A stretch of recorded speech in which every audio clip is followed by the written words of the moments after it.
નમસ્કાર વિદ્યાર્થી મિત્રો, આજે આપણે પાઠ 10 જીને કી કલા મૌલાના અબુલ કલામ આઝાદ જેના લેખક છે ને જીને કી કલા પાઠ આપણે આજે ભણીશું. તો સૌપ્રથમ આપણાને એ પ્રશ્ન થાય કે મૌલાના અબુલ કલામ આઝાદ એમનો જન્મ ક્યારે થયો હતો અને એમનું મૃત્યુ ક્યારે થયું હતું. તો મૌલાના અબુલ કલામ આઝાદ એમનો જન્મ થયો હતો 1885 અને નિધન એમનું થયું હતું 1958. મિત્રો, મૌલાના અબુલ કલામ આઝાદ એ એમનું પૂરું નામ છે. એમનું શોર્ટ નેમ આઝાદ છે અને એમનું પૂરું નામ છે મૌલાના અબુલ કલામ આઝાદ.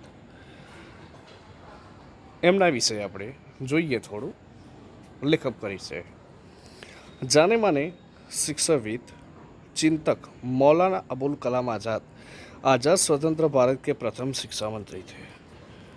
तो यहाँ पे ये एक प्रश्न भी बन सकता है कि स्वतंत्र भारत के प्रथम शिक्षा मंत्री कौन थे. तो अबुल कलाम आज़ाद, मौलाना अबुल कलाम आज़ाद. वे प्रखर विद्वान एवं अरबी फारसी के ज्ञाता थे. उनको वो प्रखर विद्वान तो थे, पर उसके साथ ही साथ वो अरबी फारसी भाषा के भी ज्ञाता थे. साहित्य के क्षेत्र में आप ललित और चिंतनात्मक निबंध लेखक के रूप में जाने जाते हैं.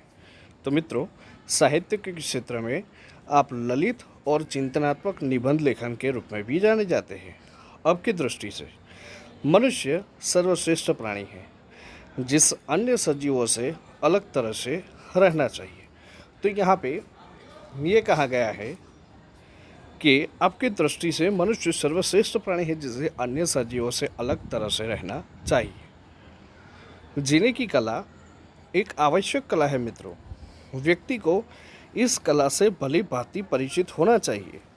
उसे चाहिए कि जीवन को भली भांति जिए, मरते मरते नहीं जीना चाहिए और मृत्यु के बारे में कभी सोचना ही नहीं चाहिए. तो यहाँ पे क्या लिखा है, देखो मित्रों.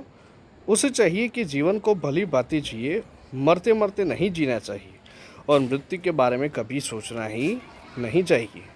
हमारे जीवन में हरियाली की आवश्यकता है, सूखेपन या बंजरता की नहीं. खिले हुए पुष्प, बहते झरने, गाते पंछी, बहती हवा आदि को देख मनुष्य प्रसन्नता का अनुभव करता है.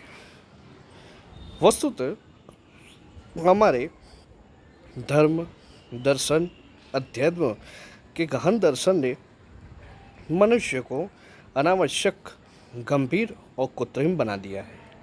उसे सहज नहीं रहने दिया. जीवन का लक्ष्य आनंद की प्राप्ति करना होता है, जिसे सिद्ध करने में ही लगे रहना चाहिए. तो मित्रों, ये था लेखक परिचय और पाठ का सारांश. अब हम पाठ की ओर आगे बढ़ते हैं. देखते हैं पाठ की ओर. लोग सदा इस खोज में लगे रहते हैं कि जीवन को बड़े बड़े कामों के लिए काम में लाए. क्या कहते हैं यहाँ पे मित्रों? लोग ये सदा इस खोज में लगे रहते हैं. खोज माने शोध करने, किसी भी चीज़ वस्तु को खोजना, उसे हम यहाँ पे खोज कहते हैं. खोज में लगे रहते हैं कि जीवन को बड़े बड़े कामों के लिए काम में आ रहा है, मगर वे ये नहीं जानते कि यहाँ सबसे बड़ा काम खुद जीवन है, अर्थात जीवन को हंसी खुशी में काट देना. यहाँ इससे ज़्यादा सरल काम कोई नहीं है कि मर जाइए, और इससे ज़्यादा विकट काम कोई नहीं है कि जीते रहिए. बहुत ही विकट काम है मित्रों. जिससे यह मुश्किल हल कर ली, उससे जीवन की सबसे बड़ी गुत्थी सुलझा ली. गुत्थी माने उलझन. मेरा ख्याल है प्राचीन चीनियों ने जीवन की समस्या को ठीक समझा था.